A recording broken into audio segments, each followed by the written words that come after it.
본문의 말씀 마태복음 1장 21절에서 25절 말씀 중심에서 세상에 오신 하나님이라는 제목으로 함께 말씀을 통해 은혜 나누기를 원합니다. 지난주에는 참빛으로 오신 예수님에 대해서 우리가 함께 살펴보았습니다. 어쩌면 우리 예수님은 생명의 빛이요 치료의 빛이요 희망의 빛으로 이 땅에 오셨습니다. 흑암의 사망에 거늘진 땅에 거하는 그들에게 하나님은 빛을 보내시되 생명의 빛을 우리에게 보내셨고, 많은 저주와 질병으로 고통하는 모든 백성들에게 우리 하나님께서는 치료의 강선으로 치료해 주시고자 치료의 빛으로 우리에게 보내셨다라는 것을 상고해 보았습니다. 절망 가운데, 사망 가운데, 멸망 가운데 처해 있는 우리들에게, 아무런 희망이 없는 우리들에게 희망을 갖게 하시고자 희망의 빛으로 유일한 생명의 빛을 우리에게 보내신 예수님을 우리가 상고해 보았습니다. 성탄의 자를 맞이하면서 오늘은 이렇게 세상에 오신 하나님을 우리가 상고하기를 원합니다. 그의 이름을 임마누엘이라 하리라고 말씀하십니다. 어쩌면 우리가 구약성경과 신약성경을 가지고 있습니다마는 구약성경 마지막 선지자 말라기 시대와 그리고 마태복음이 기록하기까지, 즉 예수님의 탄생하시기까지 그 기간을 중간기, 중간시대 이렇게 말하기도 하는데, 그 공백기간이 약 400년의 세월로 계산하고 있습니다. 이스라엘 백성들이 바벨론에서 돌아와서 어쩌면 나라를 다시 세운다고 하지만은 많은 강대국들의 어려움을 당하는 그런 가운데 있어서 그래도 세워지지만은 로마에 지배받는 그런 속국으로 되어지게 되죠. 그러면서도 그들은 자유를 가지고 하나님을 섬기는 그런 유대교로서 나라를 세워지게 되는 것을 볼 수가 있죠. 로마에 압제당하면서도 그들은 그 나름대로 하나님을 섬기는 구약의 의식을 가지고 400년 동안 지내왔다라고 볼 수가 있습니다. 그러나 400년 동안에 하나님께서는 지금 구약의 마지막 선지자 말라기를 보내시고 나셔서 세례 요한이 나타나기까지 하는 그렇게 쉬운 말로 좀 그럴싸한 선지자가 나타나지 못했습니다. 그래서라도 하나님은 400년 동안 침묵 기간을 가지셨다, 이렇게도 말을 하기도 합니다. 그러니까 어쩌면은 호랑이 없는 산속에 여우가 날친다라고 말하는 것처럼 하나님께서 특별하게 역사하지 않는 그런 공백기간이 되다 보니까 영적으로는 상당히 조금 혼란하기도 하고 암흑기 이렇게 이야기하기도 하고, 그러니까 힘이 있고 권력 있는 사람들이 뭔가 주인 행세하는 그런 일들이 일어나기도 했다라고 볼 수 있습니다. 영적으로 점점 부패해져가는 그런 모습이기도 하면서, 그러면서도 더 은혜를 갈망하는 사람들, 메시아를 갈망하는 사람들은 더 메시아 강림을 더 사모하게 되고 속히 오셔서 이런 혼란한 시대를 해결해 주시기를 그렇게 갈망하는 신실한 성도들도 그 중에 있었다라고 볼 수가 있습니다. 그런 가운데 약 400년의 세월이 흘러간 가운데 하나님께서는 그렇게 침묵하시다가 이제 나타나셨는데 몸으로 나타나셨다라는 것을 말씀해 주십니다. 구약시대처럼 그래 환상으로, 꿈으로, 천사로, 음성으로 그것만이 아니라 이제는 완벽하게 어쩌면 몸으로 나타나셔서 우리에게 임재하신 하나님, 400년 동안 아무런 소리도 없으신 하나님께서 어떻게 보면 갑자기라 할 만큼 하나님께서는 때가 참에 이 땅에 약속하신 바대로 예수 그리스도를 몸으로 이 땅에 보내셨다라는 겁니다. 세상에 오신 하나님이란 제가 주시는 말씀 상고할 때 먼저는 사람으로 오심을 말씀하고 있습니다. 이 땅에 임하심에 대한 방법이 무엇인가, 어떤 방법인가라는 것이죠. 21절 말씀에 아들을 낳으려니 이름을 예수로 하라. 이는 그가 자기의 백성을 그들의 죄에서 구원할 자이심이라 하니라. 중간기의 깊은 침묵 가운데 계셨던 우리 하나님께서 그 어둠을 뚫고 이 땅에 몸을 입고 하나님께서 직접 현현하신 우리 하나님이심을 말씀하십니다. 환상이 아닙니다. 그저 영으로 임하신 그런 하나님이 아니라, 환상이나 영은 애매모호하기도 하죠. 뭔가 음성을 들었어도 지나고 나면 잊어버릴 수가 있습니다.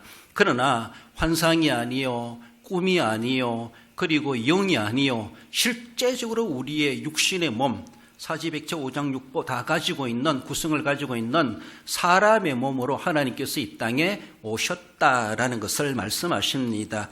그래서 사도 요한 우리 어떻게 고백합니까? 요한 1서 1장 1절에 보면 우리가 들은 바요, 눈으로 본 바요, 자세히 보고 우리 손으로 만진 바라. 그렇습니다.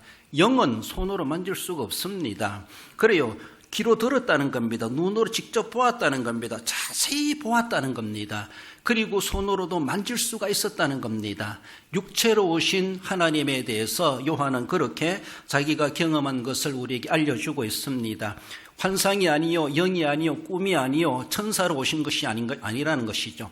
잠깐 왔다가 또 알게 모르 싹 사라져버리는 그런 영적 존재로 오신 분이 결코 아니라 사람으로 오셨다. 우리와 똑같은 사람으로 이 땅에 보내셨다. 그것을 사도 요한은 그렇게 경험한 대로 고백해 주고 있습니다. 그러면서도 이 땅에 사람으로 오시되 아기로 태어나게 하셨는데 성령으로 잉태되어 오시게 되시는 방법을 하나님은 그렇게 정해 주셨습니다.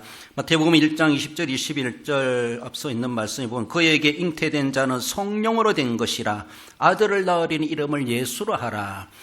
처녀 마리아에게 천사가 나타나가지고 너는 옆으로 임신할 것이다. 임신을 하는데 내가 어떻게 남자를 알지 못하는데 남자와 접촉이 없는데 어떻게 임신합니까? 그러나 그런 방법이 아니라 성령이 임하여서 너의 태중에 아이가 생기게 할 것이다 라고 하는 난생 인류 역사에 이런 방법이 없었고 이런 예가 없었음에도 불구하고 하나님은 도저히 불가능한 그런 소리를 천사를 통해서 계시해 주셨고 그래서 잉태된 자는 성령으로 된 것이라 라고 하시면서 마리아의 몸에 그런 임신의 역사가 일어나게 될 것을 계시해 주셨습니다.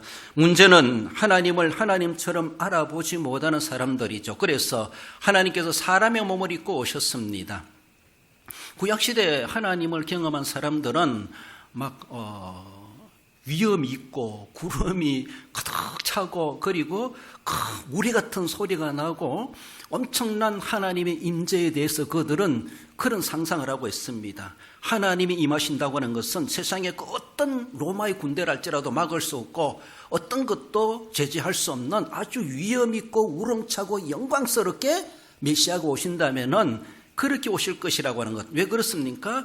구약시대 하나님이 그렇게 역사해 주셨습니다.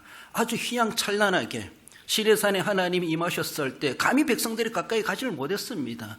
하나님을 만나고 내려오는 모세의 얼굴을 직접 쳐다볼 수가 없었습니다. 눈이 부셔가지고.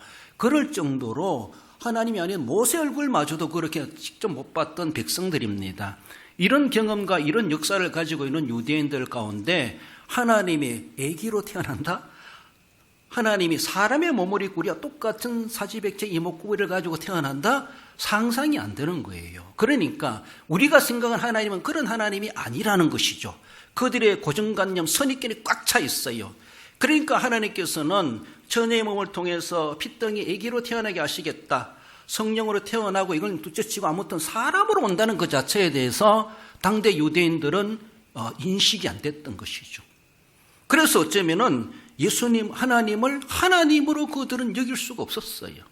자기들의 고정관념, 구약시대에 나타난 하나님의 그 위험한 하나님을 직접 볼 수 없다고 하는 이런 사고 속에 거기에 빠져 있어가지고 하나님이 육신의 몸을 입고 오심에 대한 계시해 주심에도 불구하고 거기에 대해서 그들은 받아들이지 못하고 인정하지 못하는 그런 일들이 나중에 가면 예수님의 사역 가운데까지 계속해서 옥신각신하고 네가 무슨 그리스도냐라고 하면서 예수님을 인정하지 않는 종교 지도자들의 그런 모습을 볼 수가 있습니다. 한편은 조금 이해가 돼요.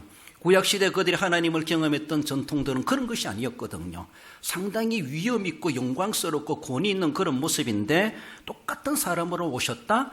도저히 인정이 되지 않는 그런 모습일 수도 있죠. 그러나 좀 더 깊이 생각해 보면 이미 이사야 선지자나 선지자를 통하여서 어떻게 올 것이라는 것 그리고 어느 땅에 올 것이라는 것 다 계시해 주심에도 불구하고 자기들의 고정관념에 빠져가지고 자기들의 선입견에 빠져가지고 그 말씀대로 믿지 아니하고 인정하지 않았다는 것이죠. 하나님 말씀을 골고루 알고 제대로 이해하고 있었어야 되는데 편파적으로만 그렇게 알고 있다 보니까 하나님께서 인간의 몸을 입고 오심에 대해서 사람으로 오심에 대해서 그들은 제대로 인정하지 못했다라는 겁니다. 그래서 요한 사도는 요한복음 1장 11절에 자기 땅이 오매 자기 백성이 영접하지 아니했다 이렇게 말합니다. 자기 백성을 위해서 직접 사람의 몸을 입고 오셨음에도 불구하고 자기 백성들이 자기 백성을 위해서 오신 예수 그리스도를 인정하고 받아들여야 되는데 도리어 그들은 그리스도를 박대하는 데 앞장서는 엉뚱한 일들을 벌여갔던 것을 봅니다. 우리가 성경을 믿고 알아가고 예수님을 믿는다 할지라도 자기 고정관념에 빠져버리면 쉽지가 않습니다. 그 틀을 벗어나기가 쉽지 않아요. 그리고 말씀이 아무리 선포되어지도 자기 잣대로 다 갈라내고 쪼개내고 오려내가지고 받을 것만 받고 안 받을 건 안 받으니까 결과적으로 모습으로는 믿을 것을 못 믿으니까 결국은 자기 땅에 자기 백성을 위해서 오신 그리스도라 할지라도 도리어 박대하는 데 앞장서 버리는 엉뚱한 일들을 벌여갔던 것이죠. 이것이 무슨 하나님을 제대로 믿는 사람이라고 말할 수 있습니까? 얼마나 안타까운 모습인지 몰라요. 하나님께서는 사람으로 이 땅에 보내셨다라는 겁니다. 착각을 하고 그리스도를 인정하지 않는 무지 속에 빠져있는 이 백성들, 우리가 믿어도 내 틀을 가지고 하나님을 생각하고 인식하고 믿으면은 큰 문제가 생겨날 수가 있습니다. 하나님은 우리의 고정관념 그 이상의 하나님이십니다. 자연세계 이상을 초월하신 하나님이십니다. 우리 이성을 능가하신 하나님이십니다. 그렇습니다. 우리 하나님은 그런 하나님이시고 그렇게 역사하실 하나님이심에도 불구하고 도저히 못 믿어, 도저히 이해 안 돼, 도저히 계산이 안 돼. 어쩌면 우리 계산 속에 갇힌 하나님이 아니시라니까요. 우리 계산이 안 되는 그 이상의 하나님이시라는 걸 아셔야 되죠. 우주 공간에 속한 하나님이 아니십니다. 우주가 얼마나 광활합니까? 다 끝까지 가보지도 못한 우리들인데 그보다 크신 하나님이 부피로 본다 할지라도 그보다 더 능가하시는 능력자, 지적인 하나님이십니다. 그래요. 자기 땅에 자기 백성 영접하지 못한 것이 얼마나 안타까운가. 직접 보라고 똑같은 모습으로 왔음에도 불구하고 그저 환상으로 보여주신 것이 아니고 귀로 들으라고 주신 것이 아니고 꿈으로 한밤에 꿈으로 잠시 왔다가 보여준 그런 것도 아니고 왔다가 금방 사라져버리는 그런 영으로 오신 분도 아니고 직접 만나서 먹고 마시고 손으로 만진 바요 함께 나누고 할 수 있도록 얼마나 가깝게 오셨는가라고 하는 것을 보여주십니다. 그렇게 믿지 못하는 것이 엄청난 하나님 앞에 불신의 죄가 크겠는가라는 겁니다. 사람으로 오셔서 누구든지 그리스도를 만날 수 있게 하셨고 되나가서는 임마누엘이라 하시다라고 우리와 함께하러 오셨다라고 말씀하십니다. 하나님은 저만치 높은 곳에 계시고 우리는 낮고 천한 세상에 있고 하나님과 간격의 거리가 먼 그런 관계의 모습이 아니라 그런 인식만 하지 말고 하나님은 우리의 똑같은 몸을 입고 우리와 함께하기 위해서 우리와 늘 함께하기 위해서 이 땅에 임마누엘로 오셨다. 세상에 사람의 몸을 입고 오셨다. 그것을 말씀하십니다. 그렇게 오시면서도 사람의 모양으로 오셨고 종의 형체를 입고 오셨다. 그렇게 말씀하십니다. 고위층이 아주 궁궐에 태어나고 그렇게 하셨다라면은 우리가 그분을 어떻게 쉽게 만날 수 있겠습니까? 우리가 알고 있는 것처럼 말구 위에 누이셨네. 어느 누구든지 가서 접견할 수가 있고 만날 수가 있고 정말 어떤 낮은 계층의 목자들이라 할지라도 가서 경배할 수가 있고 지고하를 막론하고 누구든지 쉽게 접할 수 있는 그런 신분과도 같이 우리에게 사람의 몸을 입고 오셨다라는 겁니다. 만나기 어려운 분이 아니라 언제든지 찾아가면 만날 수 있고 내가 어떤 신분이라 할지라도 예수님 사역할 때 그렇지 않습니까? 여자들이라 할지라도 죄인이라 할지라도 세리라 할지라도 사람들이 손가락질하는 사람이라 할지라도 주님은 거리감 없이 그들을 다 편견 없이 다 만나 주셨습니다. 그러니까 사람들이 오해를 하기도 하고 예수님을 아주 죄인 취급하기도 했던 그런 모습을 보기도 하죠. 나 환자도 만나 주셨어요. 나 환자도 만나 주셨어요.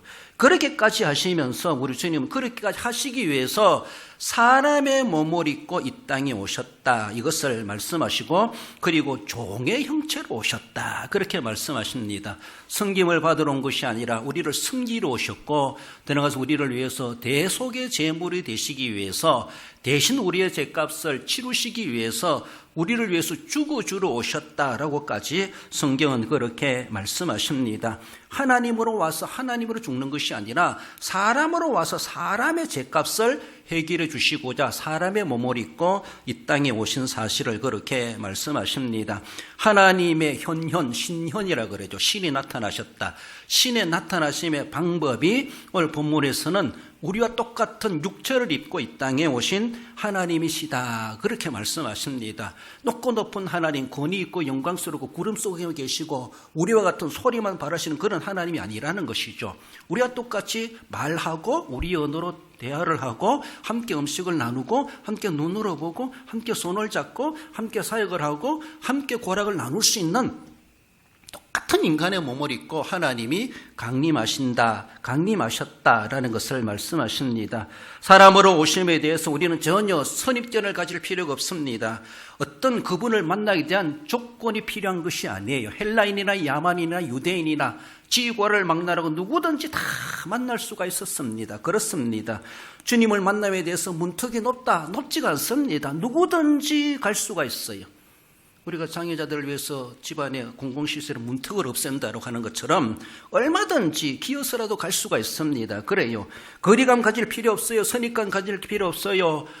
어느 누구나 오라 라고 하시면서 오늘도 교회 문은 열어놓고 우리 주님은 누구든지 오기를 기다리시고 만나기를 원하시고 찾아가서 만나시기도 하신 우리 주님이십니다. 사람이 사람을 만나는데 무슨 문제가 있습니까? 그래요. 사람에도 격을 따지는 사람이 있다 보니까 그 사람 접견하려고 그러면 여러 가지 신분증 내야 되고 옷도 까만 옷을 입어야 되고 하면서 여러 가지 조건이 많아요. 우리 주님은 그렇지 않습니다. 우리 주님은 이 땅에 종의 형체로 오셨다니까요. 우리를 섬기러 오셨다니까요. 그 높고 높은 하나님이시면서도 모든 것을 버려두고 우리와 똑같은 모습으로 우리를 만나 주시기 위해서 우리 주님께서는 사람의 몸을 입고 오셨다. 그래서 하나님을 만남에 대해서 그 예수님께 나옴에 대해서 어느 누구도 거리감 가질 필요 없고 어려워할 필요도 없고 누구든지 아무리 큰 죄인이랄지라도 믿어 용서받고 구원받을 길을 하나님은 다 허락해 놓고 있습니다. 세상의 법정에서는 용서받지 못한다 할지라도 하나님께는 용서받을 수 있어요. 그렇습니다. 하나님은 어느 누구라도 어느 죄인이랄지라도 오라고 부르시고 사람이면 다 오너라. 죄송해요. 애양견은 아니고 사람은 다 오너라. 하나님께서는 사람을 구원하시기 위해서 사람의 몸으로 이 땅에 예수란 이름으로 보내셨다라는 것입니다. 그래요. 우리가 무엇이건데 하나님께서 그 높고 높은 자리를 등 뒤로 하시고 낮고 천한 율법 아래 저주 아래 있는 우리들을 하나님 그렇게 찾아오셨는가 이해될 수 없어요. 그건 하나님의 은혜이죠. 그래서라도 시편기자는 그렇게 찬송하지 않았습니까? 8편 4절 5절에 보면 사람이 무엇이기에 주께서 그를 생각하시며 인자가 무엇이기에 주께서 그를 돌보시나이까 영하와 종기로 관을 씌우셨나이다. 하나님 버리지맛도 못한 나 같은 것 내가 무엇이건데 나를 그렇게 생각하셔서 인간의 몸을 입고 나와 똑같은 몸을 입고 세상에 오셨습니까? 인자가 무엇이기에 내가 무엇이기에 나를 그렇게 돌보시기 위해서 오셨습니까? 뿐만 아니라 그를 믿음으로 말미암아 영화롭고 종기로 관을 씌우러 우리로 오셨다는 것이죠. 우리의 그 관을 씌워주시기 위해서 하나님의 자녀의 권세 왕자의 권세를 주시기 위해서 우리에게 오셨다라는 것. 세상에 오신 하나님 바로 사람의 몸을 입고 우리를 찾아오셨다. 전혀 거리감이 없고 편견이 없는 그런 인간의 몸을 입고 오신 우리 주님이심을 우리에게 말씀해 주십니다. 나아가서 세상에 오신 하나님은 구원하러 오셨다는 것을 말씀하십니다. 목적이 무엇인가를 말씀해 주고 있죠. 23절에 보라 처녀가 잉태하여 아들을 낳을 것이 그 이름을 임마누엘이라 하리라. 처녀의 몸을 통해서 잉태되셨다. 도저히 이것은 이해가 되지 않습니다. 아니 어쩌면은 어떤 건국 신화나 신화 이야기를 꾸미는 이야기가 아니라 실제로 그렇게 되겠다는 겁니다. 그래요. 처녀가 어떻게 임신할 수 있습니까? 마리아의 고백대로 나는 남자를 알지 못하거늘 나는 남자와 접촉한 일이 없는데 어떻게 임신이 됩니까? 그러나 하나님께서는 성령이 너에게 임하여서 하나님이 그 몸에 생명이 생겨나게 하시겠다라는 것이죠. 이미 이렇게 되는 것은 약 750년의 이사야 선지자를 통해 하나님이 계시해 주셨습니다. 이사야 7장 14절에 보면은 보라 처녀가 잉태하여 아들을 낳을 것이요 그의 이름을 임마누엘이라 하리라 라고 말씀하고 있습니다. 오늘 본문에서 이렇게 이루어진 사실을 마태 기자는 이사야서 7장 14절 말씀을 인용하면서 그 말씀이 이렇게 성취되었다라고 하는 것을 보여주는 오늘 본문의 말씀이죠. 그렇습니다. 이사야는 예수님이 태어나기 전 약 700년, 750년 전에 활동했던 선지자로 보고 있는데 이미 그때 하나님은 이렇게 계시해 주셨습니다. 이런 말을 그들이 들었을 때 처녀가 잉태하여 아들을 낳는다. 그 이름이 임마누엘이라 하리라. 유대인들은 임마누엘의 말이 무엇인지 잘 알고 있을 겁니다. 그러나 처녀가 잉태한다. 도저히 우리의 상식으로, 이성으로, 과학으로, 생리적으로, 의학으로 이해가 안 되는 내용이죠. 그렇지만 하나님은 그렇게 하시겠다는데 어떡합니까? 하나님은 우리의 일반 생육법에 제한되신 하나님이 아니에요. 하나님은 아담이나 노아나 아브라함에게는 일반 생육법을 통하여서 생육하고 번성하라 하셨습니다. 그래서 하나님께서는 아브라함에게 헐헐단신 아브라함이지만은 일반 생육법, 즉 이삭을 주시면서 일반 생육을 통해서 하늘의 별과 같이 바다의 모래와 같이 생육하고 번성하리라 너희 자손이 그렇게 축복하셨습니다. 그래 이런 것들은 우리는 잘 알고 있습니다. 하나님이 그래 복 주시니까 자녀손이 늘어나게 되고 대가 끊어지지 아니하고 수대에 걸쳐서 그렇게 족보를 이어가는 그런 가문들을 우리는 볼 수가 있죠. 그것이 바로 그만큼 일반 생육법으로 생산력이 있는 가정이다. 그렇게 볼 수가 있습니다. 그런데 처녀가 잉태한다. 남녀의 결합이 없는 일반 생육법이 아닌 하나님의 신비로운 방법으로 그 여인의 몸에 임신이 가능케 하시겠다라고 하는 것을 하나님 이사야 선지자를 통해 이미 예언케 하셨습니다. 계시해 주셨습니다. 이해는 안 되지만 하나님은 하시겠다는데 그래요. 하나님이 하시는 일을 누가 맡겠습니까? 의사들이 맡겼습니까? 산부인과에서 맡겼습니까? 안 된다고 말할 수 있겠습니까? 아니에요. 하나님은 의학 그 이상의 존재자이십니다. 천지도 창조하신 하나님이신데 그 여인의 몸에 한 생명이 태어나게 하시는 거 우리는 못하겠습니까? 그래요. 돌덩이라도 아브라함 자손이 되게 하실 수 있는 우리 하나님이십니다. 마른 막대기에도 싹이 나게 하신 우리 하나님이십니다. 그렇습니다.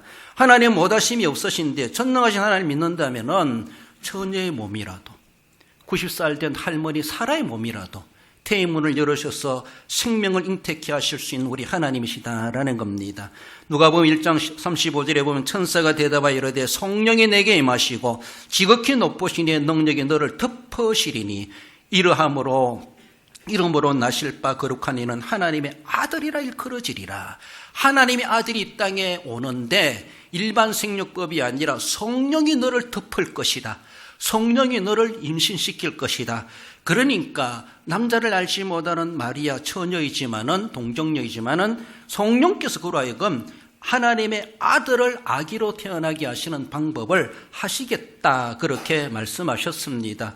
성령이 오히려 성령으로 잉태되시고 처녀의 몸으로 예수님이 오셨다라고 하는 것은 예수님은 인간의 몸을 입고 오셨지만은 신성을 가지신 사람이다 이것을 의미합니다. 신이시다, 하나님이시다, 예수님의 신성을 이야기합니다. 더 나아가서는 또한 하나님이시면서 사람으로 왔기 때문에 신성과 인성을 가지신 양성을 가지신 분이시다 이런 의미를 가지고 있습니다.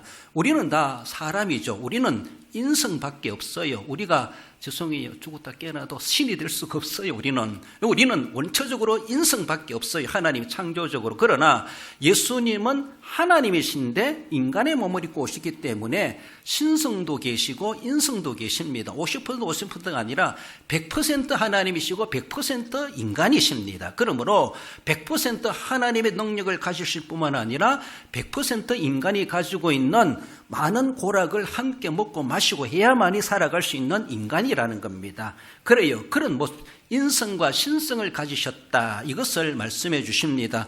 뿐만 아니라 사람의 몸을 입고 오셨지만은 처녀의 몸에 성령으로 잉태되어 태어난다고 하는 것은 무지하시다라는 겁니다. 아담의 피를 받지 않았다는 겁니다. 아담의 원죄가 없다는 겁니다. 우리는 원죄의 속성이기 때문에 우리가 자범죄도 있는 거예요. 원죄가 없으면 애시당초 죄라는 것을 모르는 거죠. 그러나 죄라고 하는 DNA가 예수님께는 전래되지 않았다는 것이죠. 성령으로 처녀의 몸을 빌려왔기 때문에 그러므로 우리 예수님은 하나님이시며 또한 하나님이시며 인간이시며 그리고 인간이시되 죄가 없는 사람이다 이렇게 이야기하게 됩니다. 맞습니다. 그러므로 그분이 인류의 유일한 구세주가 구세주가 되실 수 있는 분이시라는 것이죠. 왜 우리가 예수님을 믿어 구원받아야 됩니까? 왜 예수님밖에 없습니까? 예수님은 하나님이시며 예수님은 사람이시되 동시에 죄가 없으신 사람이시다. 그러므로 죄가 없는 자가 죄 있는 자의 죄를 대신하실 수가 있는 거예요. 그래요. 사람으로서는 아무도 그렇게 대속할 자가 아무도 없습니다. 자기 죄도 자기가 감당 못하는데 누구 죄를 대속한다고 할 수 있겠습니까? 그러니까 아무런 방법이 없으니까 하나님께서는 아들 예수 그리스도를 이 땅에 사람의 몸으로 보내셔서 하나님이시며 인간으로서 인간의 죄 없는 사람으로 태어나게 하셔서 죄 있는 우리들의 모든 죄를 대신 지시고 죄값을 치르게 하시는 대속의 제물로 유일한 인류의 구세주로 보내셨다라는 것입니다. 그래서 사도들은 외칩니다. 사도행전 4장 12절에 보면 다른 이로서는 구원을 받을 수 없나니 천하 사람 중에 구원을 받을 만한 다른 이름을 우리에게 주신 일이 없음이라. 오직 예수님밖에 없습니다. 오직 예수님만이 우리의 그리스도이십니다. 예수님만 믿어야 우리의 모든 죄가 대속함을 받고 구원을 받을 수 있습니다. 그렇지 않으면 다 멸망입니다. 멸망치 않고 영생을 얻게 하려 하심이라. 이처럼 사랑하사 독생자를 주신 이유가 그 있다는 것이죠. 그래서 그 독생하신 예수님께서 우리 가운데 사람의 몸을 입고 무지한 인간으로 이 땅에 오셨다라는 겁니다. 로마서 10장 13절에서도 누구든지 주의 이름을 부르는 자는 구원을 받으리라. 주는 예수 그리스도이십니다. 예수 그리스도는 나의 하나님이십니다. 나의 구세주이십니다. 불러라는 것이죠. 인정하라는 것이죠. 그 부름과 동시에 구원을 받으리라. 하나님께서는 그렇게 구원을 허락해 주고 계시다는 겁니다. 어떤 조건이 있는 것이 아니에요. 그분이 나를 위해서 대속의 제물로 오셔서 고난당하셨구나. 나의 하나님이십니다. 인정만 하라는 겁니다. 뭐 우리가 돈 들어가는 겁니까? 고생할 거입니까? 아니라는 것이죠. 그 은혜로 우리가 구원받을 길을 하나님이 다 열어주셨어요. 이래도 못 믿고 이래도 구원받지 못하면 어떡하겠습니까? 하나님이 제시하신 가장 간편한 방법이 가장 쉬운 방법이라고 할 수 있는데 그렇습니다. 또 어려운 조건과 방법을 정해서 우리는 그렇게 해서라도 구원받을 수 있으면 받아야 되겠지만 하나님은 아무런 조건이 없어요. 그렇게 오신 사실을 너는 믿기만 하라. 믿으면 돼요. 그렇습니다. 요한복음 6장 40절에서도 내 아버지의 뜻은 아들을 보고 믿는 자마다 영생을 얻는 이것이니라. 멸망에 처한 모든 사람들이 누구든지 아버지의 뜻이 무엇입니까? 보내놓은 아들을 인정하고 믿음으로 말미암아 영생을 얻게 하시는 얻는 것은 하나님 그토록 원하고 계시다는 것입니다. 우리의 멸망을 원하시는 것이 아니라 우리의 영생을 원하시는 하나님이십니다. 그것을 위해서 아낌없이 다 내어주신 아버지의 사랑을 우리는 생각해야 되죠. 우리를 구원하러 사람의 몸을 입고 이 땅에 오신 우리 예수님이심을 말씀하십니다. 나가서 마지막으로 세상에 오신 하나님은 우리와 함께 하시기 위해서 오셨음을 말씀하십니다. 23절 하반절에 그의 이름을 임마누엘이라 하리라 하였으니 이를 번역한 즉 하나님 우리와 함께 계시다 함이라. 그렇습니다. 이탈리아의 화가 조각가 이렇게도 말하는 미켈란젤로 우리가 잘 알고 있죠. 미켈란젤로의 천지창조의 성당에 있는 그런 그림입니까? 거기에 천지창조의 아담 창조에 보면은 그림이 나오죠. 그림이니까 이상이기만 하나님처럼 그려놓고 아담처럼 그려놨는데 하나님의 손과 아담의 손이 손가락이 이제 접촉하는 그런 모습으로 하나님께서 아담을 저렇게 창조하셨다. 미켈란젤로가 상상 속의 그림을 그려놓은 것입니다. 그 그림을 설명하면서 어떤 사람은 그렇게 말해요. 아담의 손가락보다 하나님의 손가락이 더 뻗어 있다는 거예요. 하나님이 사람과 접촉하기 위해서 사람과 가까이 하기에 더 애를 쓰고 계시는 그런 장면이다. 그 그림의 손가락의 모습을 그렇게 설명하고 있어요. 그래요. 사람은 좀 소극적이라 할지라도 하나님은 쭉 뻗어가지고 막 달듯 말듯 해가지고 어떻게 하든지 사람과 가까이 하려고 애를 쓰고 있는 그 장면이다. 그 그림을 그렇게 설명하기도 합니다. 맞습니다. 우리가 하나님을 갈망하는 것보다도 하나님이 우리를 대해 더 애틋한 마음을 갖고 계시다는 것을 우리는 알아야 되죠. 그래요. 내리사랑이라고 아들이 아버지를 사랑하는 것보다 아버지가 아들을 사랑이 더 크다는 것이죠. 탕자는 아버지 사랑도 모르고 제갈길로 가지만 그래도 내보내놓고도 아버지는 계속해서 집 나간 탕자를 하루하루 빨리 돌아오기를 거지 모양으로 온다 할지라도 반겨주려고 기다리는 것처럼 우리 하나님 심령도 그렇다는 겁니다. 내가 하나님 사랑합니다 아무리 말을 해도 하나님이 우리를 사랑하는 만큼 하나님 나를 가까이 하고 싶어하는 만큼 하나님 나에게 뭔가 해주고 싶은 그 마음을 우리는 다 헤아릴 수가 없을 겁니다. 우리가 부모님의 은혜도 스승의 은혜도 10분의 1, 10,000분의 1이라도 갚을 수 있겠는가 이렇게 말하는 것처럼 하나님께서 우리가 접촉하려고 우리가 가까이 하려고 애를 쓰시고 하나님 어떻게 하든지 우리에게 그렇게 사랑을 베푸시려고 애를 쓰고 계신 하나님이시다라는 겁니다. 그렇습니다. 참 해석이 좋기도 한데 진짜로 하나님의 심정이 그러하다는 것이죠. 내가 아무리 하나님을 사랑합니다라고 하는 것보다 하나님 우리를 사랑하셔서 이처럼 사랑하사 뭐 더 이상 말할 수 있겠습니까?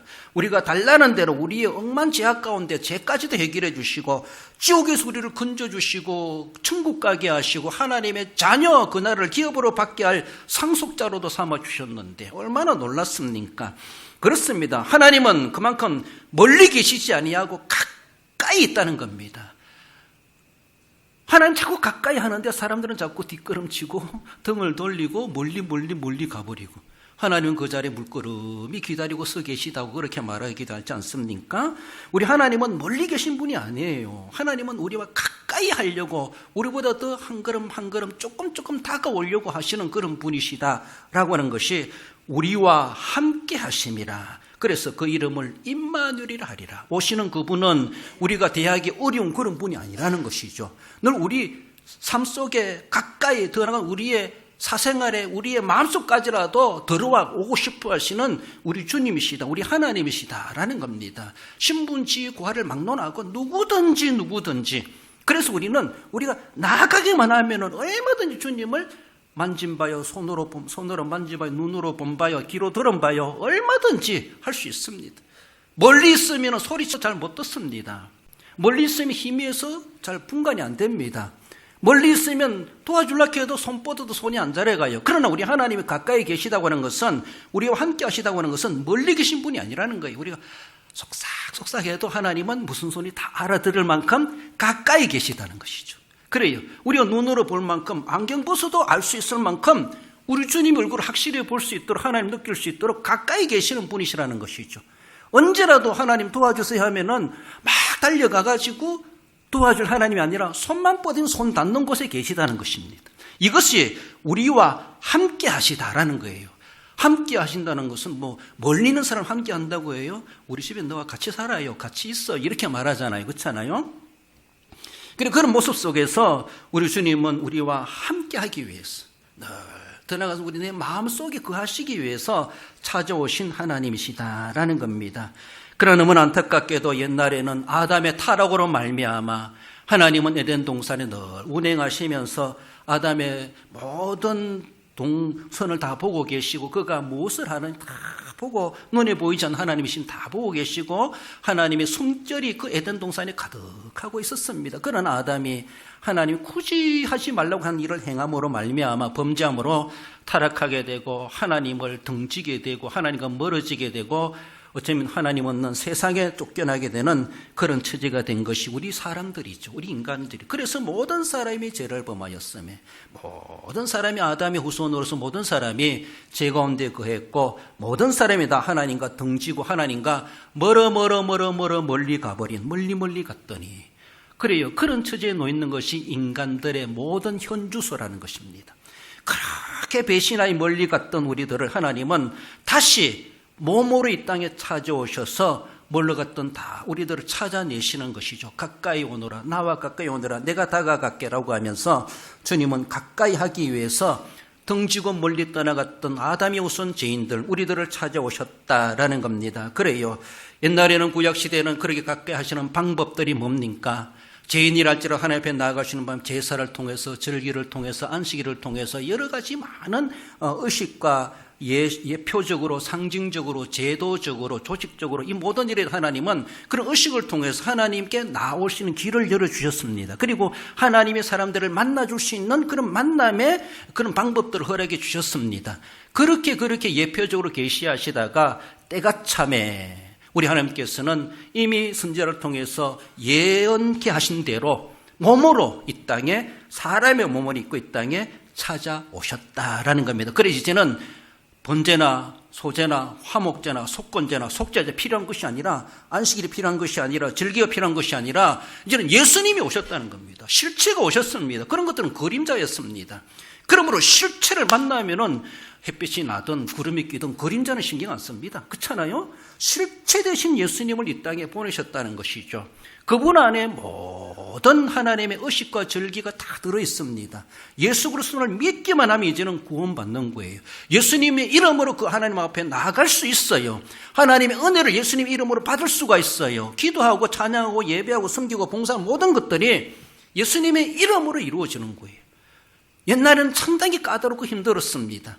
예표적인 일이었기 때문에. 그러나 이제는 예수님의 이름을 직접 사용하라고 우리에게 말씀해 주셨고, 우리가 제사장이고 우리가 하나님 앞에 직접 나아가서 내 죄를 구할 수 있고 직접 용서받을 수 있고 누구를 거치는 것이 아니라는 것이죠. 예수님 이름으로 나아가고 예수님의 이름으로 아뢰고 예수님의 이름으로 은혜를 받고 우리에게 이미 그것을 허락해 주셨습니다. 하나님이 아브라함과 이삭과 야곱에게 함께 하셨던 것처럼 야곱은 참 몰랐죠. 아버지 이삭에게 축복을 낳고 에서의 낯을 피해 도망가는 가운데서 루스에서 잠을 자다가 꿈결에 하나님을 만나게 되죠. 창세기 18장 16절에 보면은 야곱이 잠이 깨어 이르되 여호와께서 과연 여기에 계시거늘 내가 알지 못하였도다. 하나님은 그렇게 거기에도 계셨습니다. 그 시대에도 그 나름대로 임마누엘 하신 하나님이셨습니다. 그래요. 그래서 그 잠 속에서 나타나신 하나님을 만나고 여기에도 하나님이 계시는구나. 아버지가 있는 헤브론 땅에만 있는 것이 아니고 여기에도 하나님이 계시는구나 라고 하며 하나님이 나와 함께 하실 줄 믿습니다. 그러면서 외삼촌집으로 가지 않습니까?